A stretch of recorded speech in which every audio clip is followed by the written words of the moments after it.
বর্তমান সময়ের তরুণদের সামনে কি কি চ্যালেঞ্জ।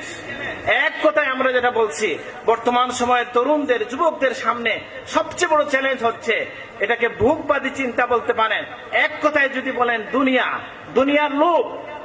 তো এই জন্য মাঝে মধ্যে আমি কষ্ট পাই যখন দেখি আমাদের ছেলেরা সবাই বিদেশ চলে যায়, ইউরোপ যায়, আমেরিকায় যায়। আবার আমি নিজেকে শক্ত করি, নিজে কি করি, সমাজ দেই, বুঝ দেই যে আলহামদুলিল্লাহ, যে কিনা তালামিজের সাথে যুক্ত থেকে, যে কিনা হযরত সাহেব কিবলার শিক্ষা পেয়ে দুনিয়ার যেখানে যেই যাবে সেখানে শুদ্ধ কোরআনের পতাকা উড়বে ইনশাআল্লাহ, সেখানে আল্লাহর দ্বীন প্রতিষ্ঠিত হবে ইনশাআল্লাহ। আজকে ব্রিটেনে, আজকে ফ্রান্সে, ইটালিতে, গ্রিসে, জার্মানিতে, সব জায়গায় এই খবর ছড়িয়ে পড়েছে কিনা।